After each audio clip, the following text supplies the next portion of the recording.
Welcome, ladies and gentlemen, to the Daily Dizzle. I got my addictions and my problems. Bitch, you have an easy life. Ah! Welcome, everyone, to another edition of the Daily Dizzle. This is Friday, April 8th, 2011. Tommy Dizzlemits here as always. Today we're going to take a look at some of the best headlines from the past week in the world of entertainment and anything Dizzlemits related. On top of that, we'll have a preview of the weekend box office as well. So let's waste no time jumping right into things. Of course, one of the bigger headlines coming out of the week is Glenn Beck and his exit from the Fox News channel. Some news headlines are saying that he was fired. Some are saying that he quit.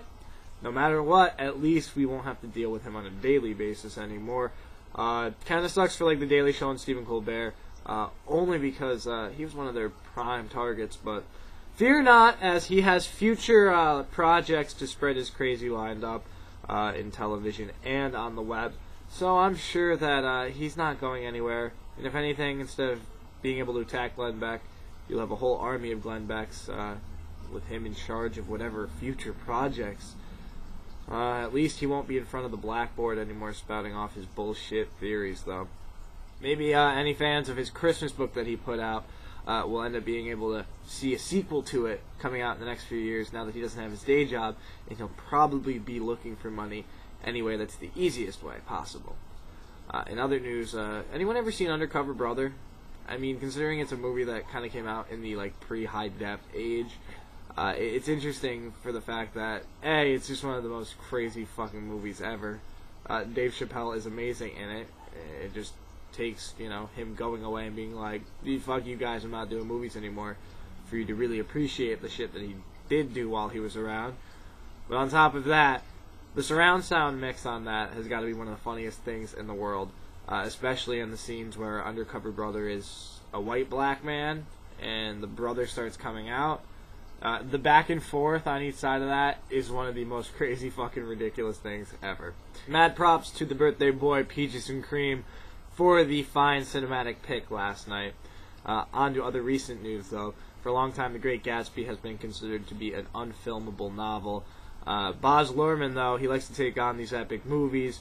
He directed Australia most recently with Hugh Jackman and Nicole Kidman. Didn't do really huge business here, but it did all right around the world. It takes a couple of years to churn out a movie. He was debating a few months ago whether he thought it was a project that he could get done. And even now, you have Tobey Maguire and Leonardo DiCaprio on board. They were on board at the time, but that might not have been enough. However, he has committed. It's going to be a 3D movie. Not really sure why The Great Gatsby needs to be 3D, but I guess for all the failed attempts to make this film, whatever studio actually completes it is going to do whatever they can to whore money out of it, and 3D is obviously the easiest route nowadays. But on top of Leo and Toby, you also have Ben Affleck, who might be joining the cast as well. With the three of them lining up, that could end up being an actual epic movie, not like Pearl Harbor bad epic. Though the three of them at the peak of their careers, you really can't go wrong. Now on to sequel news, starting off with, it's not technically a sequel, but Thor is in the Marvel Universe, and since they're churning those movies out to all tie in together, they're all considered sequels, or at least spin-offs. That one has been officially rated, and no surprise considering we're like a month away from its release. It got a PG-13, which is expected from any of the big comic book movies coming out in the summertime that are expected to be successful. You also have another rating coming out, Fast 5, which is the most recent Fast and Furious movie, which looks to actually kick off the summer a week earlier. Sometimes the studios end up doing that, trying to bump the first summer weekend to be the end of April, or at least get a jump on the official start of summer, which is the beginning of May. With Fast 5 also getting a PG-13 rating, not surprising considering the previous movies in that franchise as well. You can expect that this might actually be the year that the end of April ends up maybe grossing more than the first weekend in May, just because Thor might not have the crossover appeal that a lot of the other comic book movies did have. However, there's still a month to go. The advertising can be ramped up, and by the time the movie comes out, there will be a lot of polling going on to see how aware the audience is and how much the general public really gives a shit about all these comic book movies coming out. Meanwhile, in release dates, The Expendables 2, you can expect to see them on screen August 17th, 2012, which is about 2 years after the original one came out. Now, for a while, there's been a lot of talk of a Crow reboot. Of course, they had 2 movies that were at least decent. The first one, of course, had Bruce Lee's son in his last film. He got killed while filming it. It was an awesome film. The second one, kind of the same story, not really a reason to have been told again, especially in the wake of the death of the original star. And then the other ones have gone direct to video for the most part. While the reboot had been in the works for a while, with various directors being attached, at this point they've brought on the director of 28 Weeks Later, and it looks like progress is being made. I think that's a good sign, only because you had a guy who came on to work on the sequel of 28 Days Later. 28 Weeks Later could have been a cheap cash-in, just, the first one did well, let's just do it to, a follow-up that is the same shit over and over again, and everyone will be mad. Instead, it ended up taking the story in a different direction, so he can, at the very least, bring a fresh take to a story that's already been told many, many times. And to finish off the sequel news, Pixar, unfortunately, put a delay on the sequel/prequel/ whatever you want to call it, to Monsters, Inc., Monsters University. Originally supposed to be coming out November 2012. It has now been bumped to the Pixar summer frame of June 2013. At the very least, they know it's going to be successful, and they're probably just making sure that it puts on the most epic numbers possible. Pixar has done very good about not putting out sequels to their films, but the well-regarded ones, like the Toy Story franchise, they've seen that if a movie is good, even if it is a sequel, if it has a good story, people are going to come see it over and over again. Though really, the only problem I have with Monsters University is the whole, it's the best friends from Monsters, Inc., only it's before they were best friends when they hated each other, and it shows how they learned to be. It sounds like Toy Story, the Buzz and Woody story. But, hopefully Pixar at the very least will be able to bring a fresh take to things. Now, before we jump into the preview of this weekend's box office, let's take a step back to the last weekend's estimates. Originally, Hop had been estimated to get $38 million and take the biggest opening of the year, narrowly surpassing Rango. Unfortunately, though, the estimates ended up coming in $500,000 short to $37.5 million, so still an impressive opening, still number one. For the weekend, however, for all of the openers so far this year, Rango still rates just ahead, which is very interesting for a quirky movie that the studio didn't think was necessarily marketable to kids or family. And another estimate that we didn't cover, only because it was such an awesome bomb and it was to be expected. The Weinsteins thought, for whatever reason, that by cutting the King's Speech, which was already, even though it was well regarded and made a lot of money, it was a little bit dry material, not for, kids who have short attention spans, not for people who need to see things blowing up and boobs in movies. It was a very specific audience, and that audience came out in flocks. However, after winning the Academy Awards, the Weinsteins were like, well, it has all this exposure. Let's cut it down, take out the best part of it, the use of the word fuck, and let the kids see it. So that's why the PG-13 version of The King's Speech came out this past week and barely made over $1 million. For a film that's been out for a while, that's not necessarily something that's unexpected. It did, however, take a drop from the R-rated version's release last week, which shouldn't happen considering PG-13 movies don't have a limited audience. And with that rant done, let's take a look at this upcoming weekend's box office.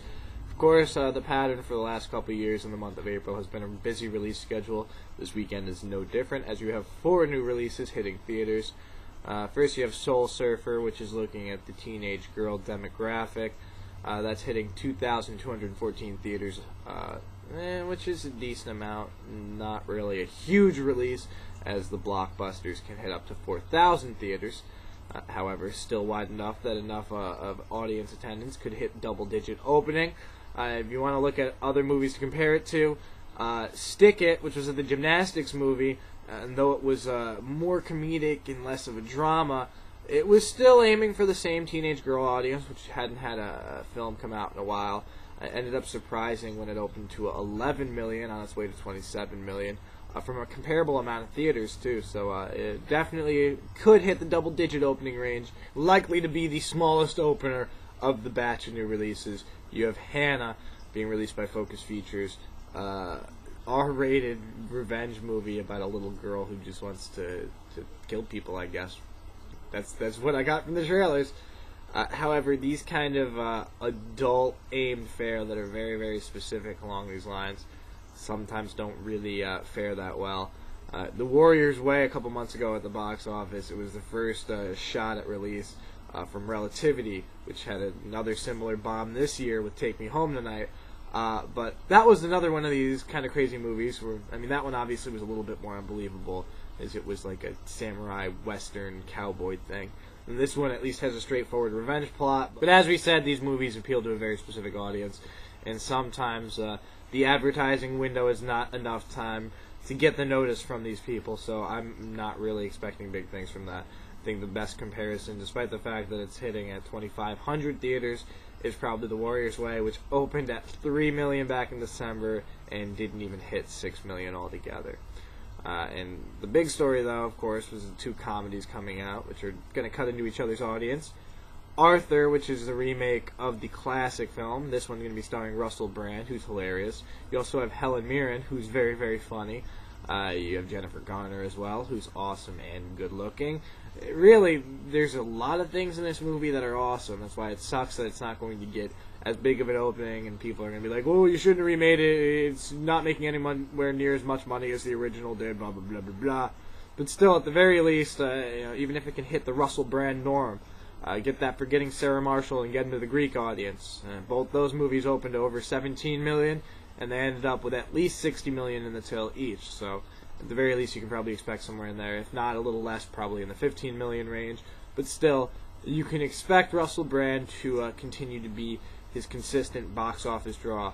And the other comedy coming out this weekend, Your Highness, featuring James Franco, Danny McBride, and Natalie Portman in a thong. It's a medieval stoner comedy, which on paper just sounds like the most awesome concept in the world. And a lot of people are probably thinking the same thing. Those people probably are not going to be willing to spend $10 to go out in the theaters. They're probably going to wait for it to end up online for them to download, though. And that's the tricky thing about the stoner audience. They'd much rather just stay at home, smoke and watch the funny movie on their computer, even if it is shitty quality, than end up paying in the long run. That's not how everyone goes. Unfortunately, it's the stereotype that ruins it for the rest of them. Your Highness isn't going to fare as well at the box office, so if anything, I would peg it closer to the recently opening Paul, which ended up, obviously opening in the double-digit range and will probably hit 40 million by the end. Harold and Kumar 2 was about the same, so I think somewhere in that range. Though I really wouldn't be surprised if it ends up having the low ball opening from the original Harold and Kumar film, and a lot of people will be disappointed with that, but it will not be necessarily a surprise if it does happen. So that does it for our preview of this weekend's box office. We will have a look on Monday at the estimates, see how they compared to our calls. But before we go on today's Daily Dizzle, we did tell you on Monday that there was going to be an event in the capital region of New York that we were going to be bringing you exclusive Dizzlemits coverage of, so we'll wait no longer in the reveal on that. This upcoming Tuesday, April 12th, the WWE SmackDown brand will be coming to Albany, New York at the Times Union Center, taping their show to air next Friday. We're going to be there. We've got a Twitter. So for anyone who likes to keep track of the shows ahead of time, so they can go out on Friday nights and not have to DVR wrestling, anyone who wants the results of the show, we will be bringing you live updates from the event. So stay tuned here. We will have all the details on Monday's show, where to go to catch that. So that's all the time we've got on today's Daily Dizzle, but we do thank you guys for joining us here as always. If this is your first time checking us out, be sure to click the username Dizzlemits or go to youtube.com/Dizzlemits. Keep up on all the other Daily Dizzles you might have missed and check out some of the other original content in the archives. Be sure to check back here Monday, where we will have a look at the actual results from the weekend's box office and the full details of our invasion of the WWE SmackDown tapings. So for the Daily Dizzle, I am Tommy Dizzlemits. We will see you on Monday.